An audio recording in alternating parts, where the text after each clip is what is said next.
So we'll start over here, the A. 2, 3, 4. 1, 2, 3, 4. 1, 2, 3, 4. 1, 2, 3, 4. D, 2, 3, 4. D, 2, 3, 4. 2, 3, 4. A, 2. Here comes the turnaround. E, 2, 3, 4. D, 2, 3, 4. An A, 2, a 3, a 4, an E, a 2, a 3, a 2.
about that for a second here, or maybe a couple hundred seconds, a few minutes.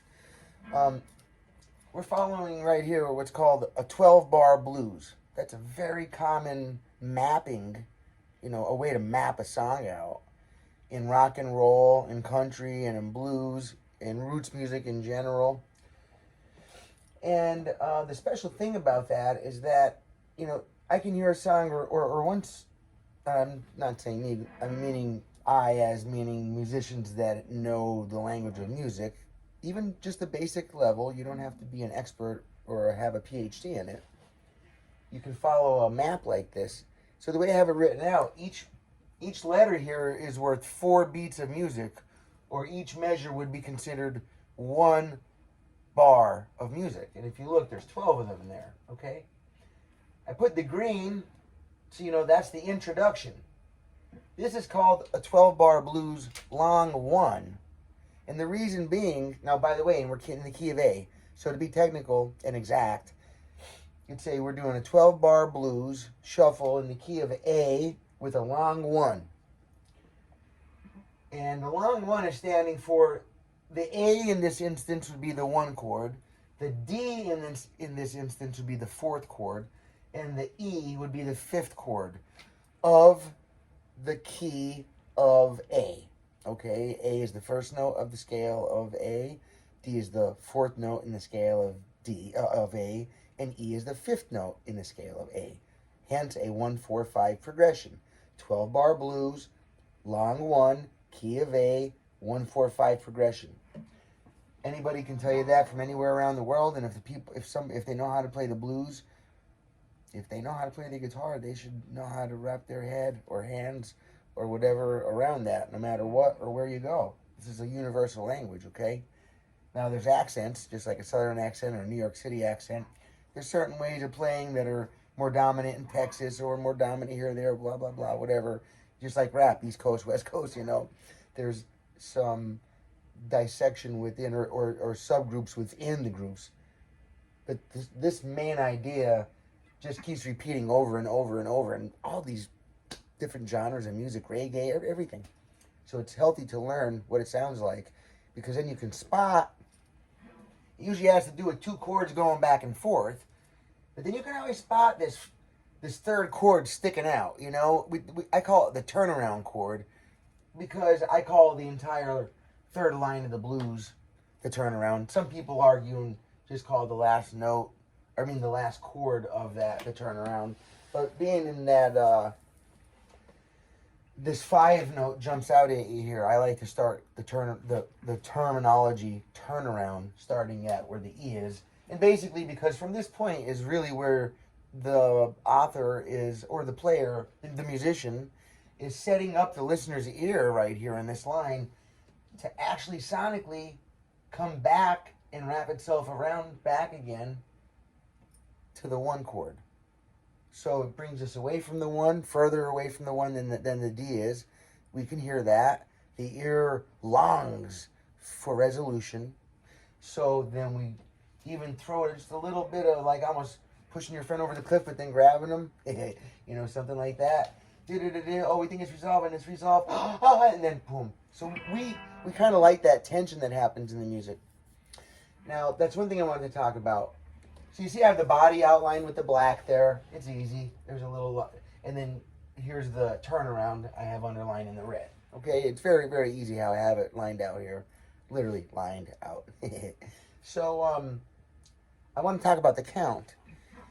That's really what's separating. Well, if the maps are always similar and the chords that you can use together are always similar in every key, then, how could there be so many different sounding songs? The rhythm, the beat. Yes. For me, my right hand, your dominant hand, your writing hand. When we count, in rock, the writing hand is on the pick on your guitar, because that's going to be driving the train. That's like starting the motor up. I'm looking for the best way to explain it to everybody overall, right? Usually I make it very specific for who I'm teaching. This video, by the way, is from my friend Gene. he hasn't been playing for very long with me, but he's coming a long ways very shortly. He's becoming a good player. Well, he already plays a bunch. It's just tying some of these ideas together that I'm making this video for you, Gene. I think you'll understand after this video pretty much what I'm asking with the blues.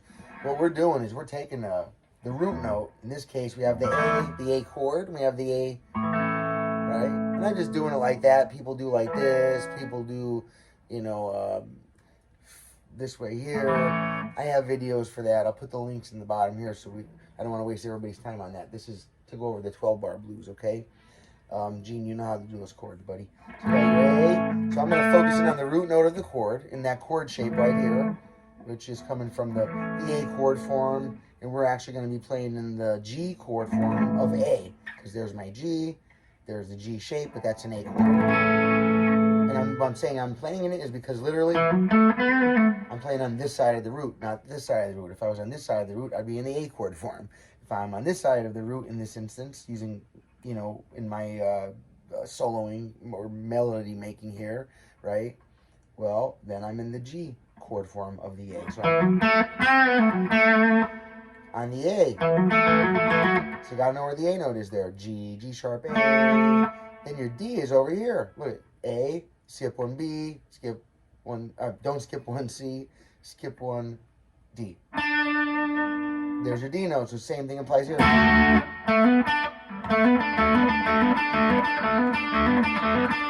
And I'm picking, let me get real close here so you can see what's going on. The root note here on the D, that's my 9th fret right here. I'm sorry, 7th fret, D. Fret 7, 3rd string, 1, 2, 3, fret 7. And I'm picking, now please don't pick it like this. I'm only doing it to show you in the video. Pick it over here where you're supposed to, okay? There's a few different reasons for that.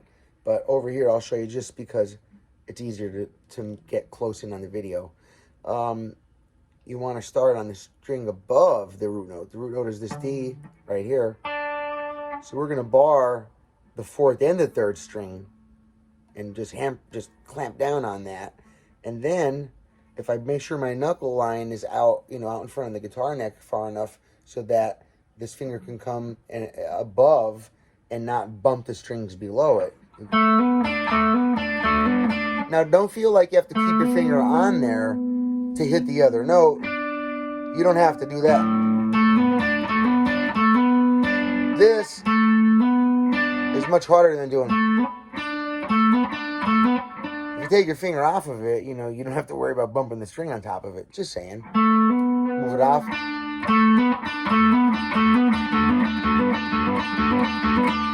But to be correct about it, bring your hand out in front of the guitar more.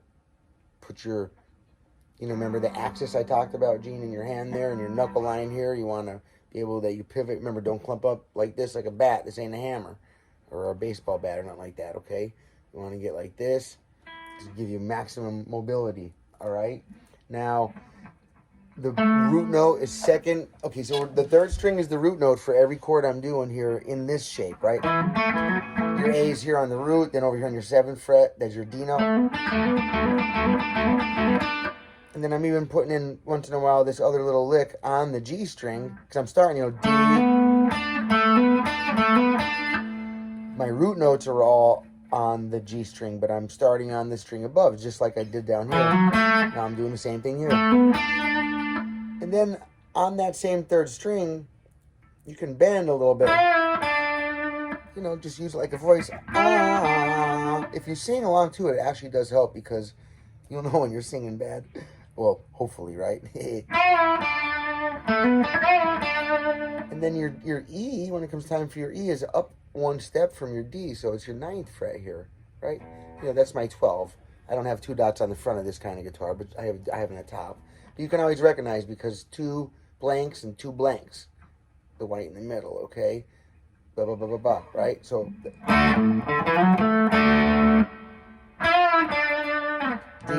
A, D, E,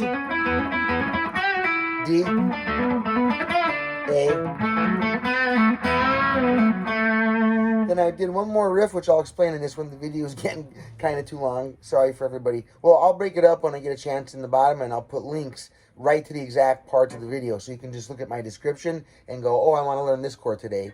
Click on it and go right to it. No one's going to have to watch the whole 20-minute video to find what they want. If any of my videos are like that right now, please comment and let me know, and I'll go through and fix those first. If anybody's watching them and want me to help them speed up the process of going to my videos, getting the information you need, and using it, my job is here to make that happen as fast as possible. Thank you, world, for allowing me to do this.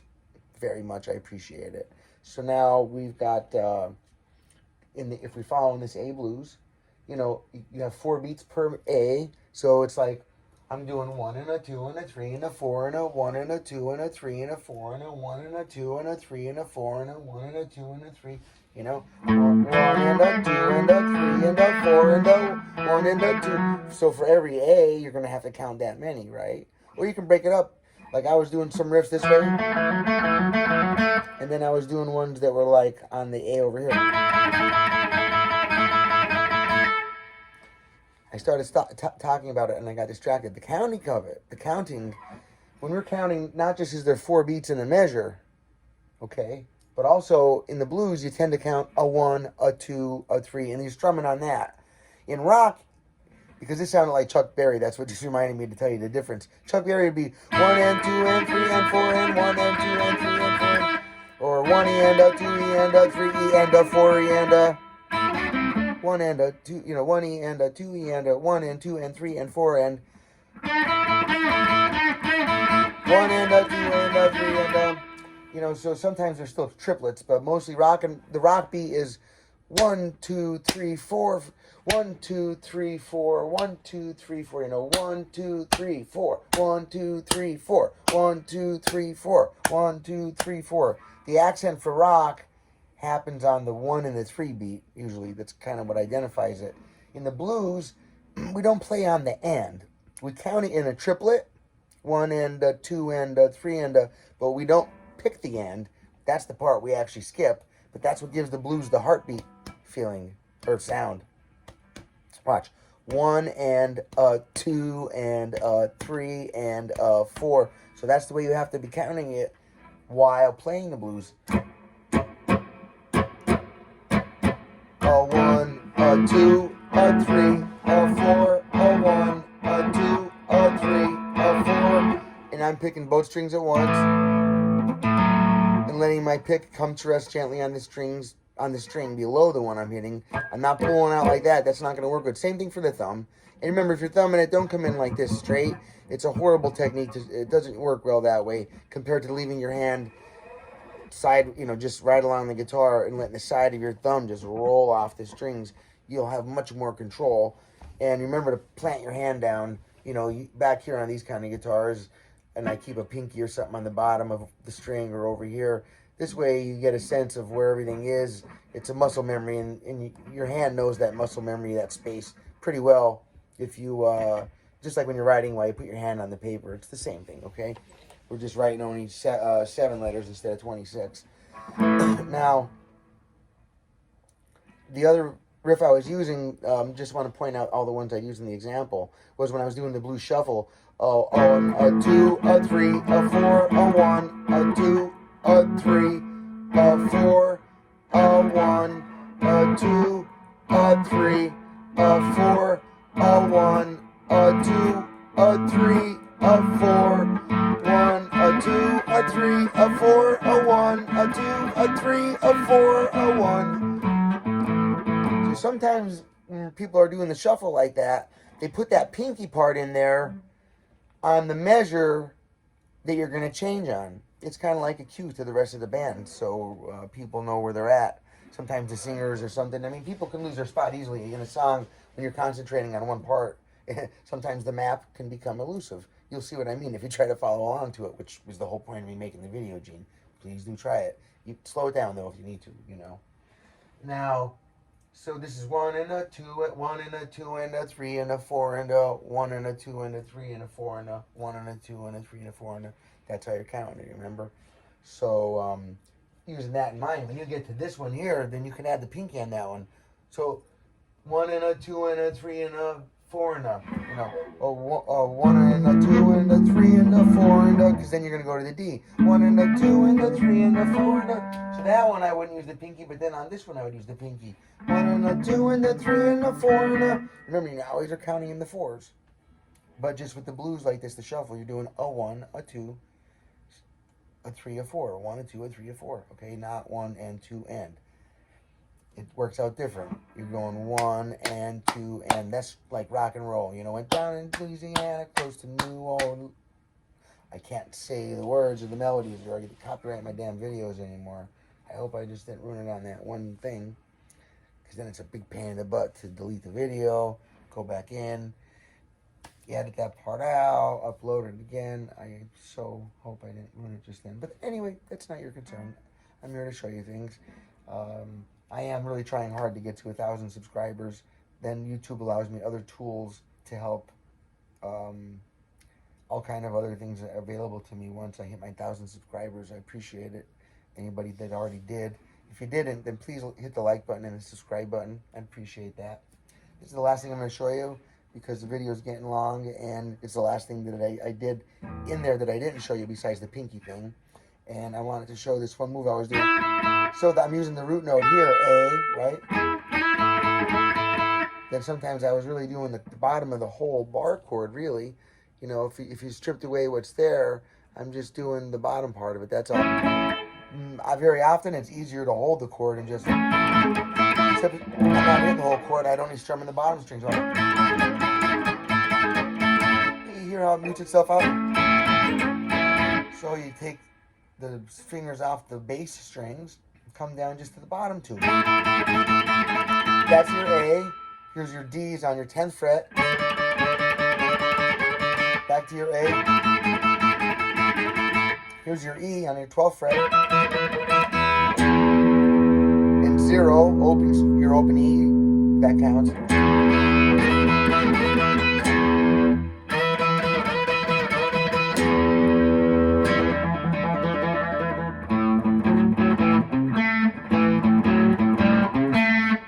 There's so many riffs for that. But anyway, that bottom, I just want to make sure.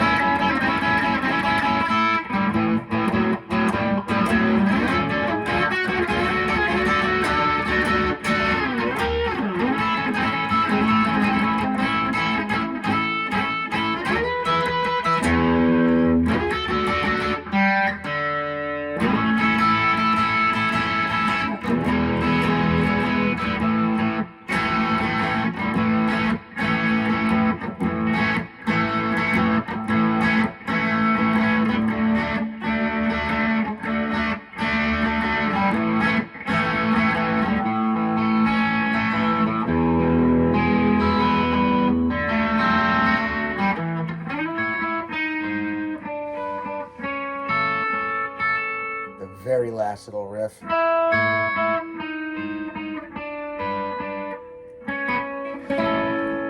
I have got going on right here, it's a little hard for me to angle that. Oh God, give me 1 second, fellas. Here, let's see. There we go. So we've got the A note is my root, 5th fret right there. Same way I'm getting.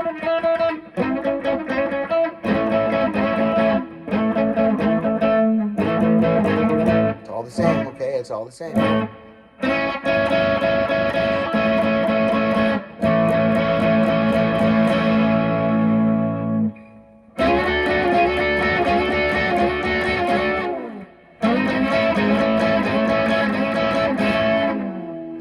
You can do your A here or here. Right? You can do your D.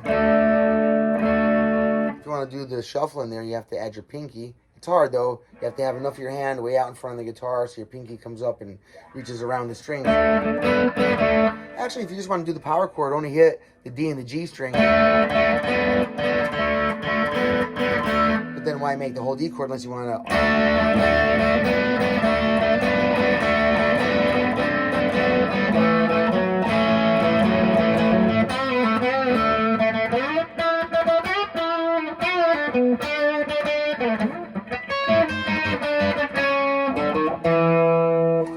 walks up to the E there. Instead of the E there, I went, there's another E right there, which we'll have to show you. All right, Wayne Sorbelli down here in Key West, Florida.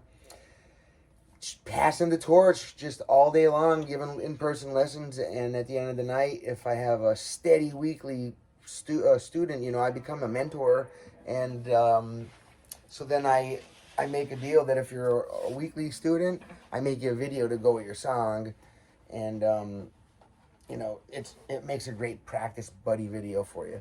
All right, Gene, all my subscribers, all the people watching the video, especially those that hit the dang like button and the subscribe button. You can't imagine how much that helps the channel out. I appreciate you all. If anybody doesn't know how to do that, really, I have friends and family that don't know how to have a YouTube account, and they don't know how to do it. It's free, completely, and easy.